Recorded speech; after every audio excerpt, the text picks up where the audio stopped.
So in addition to selling at PAX and winning a little award, you know I couldn't resist picking up some games, so here is my PAX Unplugged haul. First, I have some playtest / ash cans of games, which means they're not complete. I was able to get a copy of the unfinished second edition of Karen. I'm really excited to dig into this. I have the first edition as well as a ton of adventures for it. They did a really good job with the layout of this, and I know this one has some art pieces missing and the mechanics and the instructions might change and such, but oh, it's looking really great. Gila Hack is from Spencer Campbell of Gila RPGs, and this is his Fantasy Heartbreaker. It uses the Lumen 2.0 system, which means no dice. So I'm excited to see what his take on fantasy and the tabletop RPG space looks like. Loot is also from Spencer Campbell of Gila RPGs. This is regular tabletop game in the terms of you have a GM and you have multiple players, and it kind of gives me Borderlands vibes. You're looting, getting equipment, you're watching your character changes, you get more gear. In Extremis is a tabletop RPG inspired by the Locked Tomb trilogy. If you haven't read that, think gothic witches up to no good doing really cool stuff. Deathgrind Megastructure uses the Together We Go system and from Down We Go in order for players to explore a malicious and vibrant tower full of violence. Token is inspired by the Trophy Dark system and from one of the writers of Trophy Dark itself. This game is for 2 players, it's GM-less, and it's for 1 session. The premise is you're a treasure hunter and there's a monster, and it sort of explores the tension between you two. Next we have The Corrupted, and while it doesn't have fungus monsters, it can help you achieve similar themes to those you might see in The Last of Us. It's for a table of a GM and a couple of players. It uses a d20 and looks pretty cool. I also got from Merkborg Treasures of the Troll King and In a Waning Light. Both feature cover art by Johan Nohr, artist of Merkborg. These are both written by Chris Bissett and are adventures compatible with Merkborg. Moonlight on Roosevelt Beach is a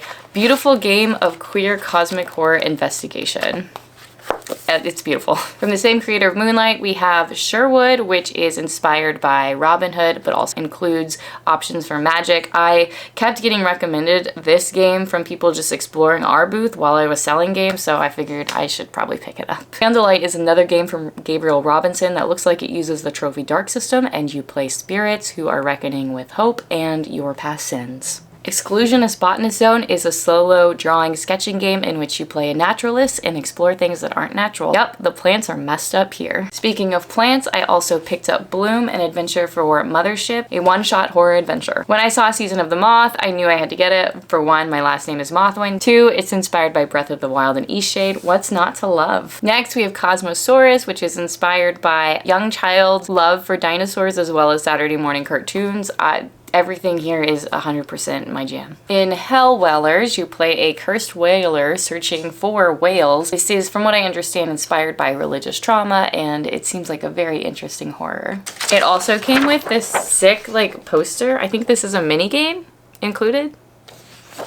The art's incredible. That's all I picked up. I'm so excited to explore these games. Are there any you want me to take a closer look at? Please let me know. And what did you pick up from PAX?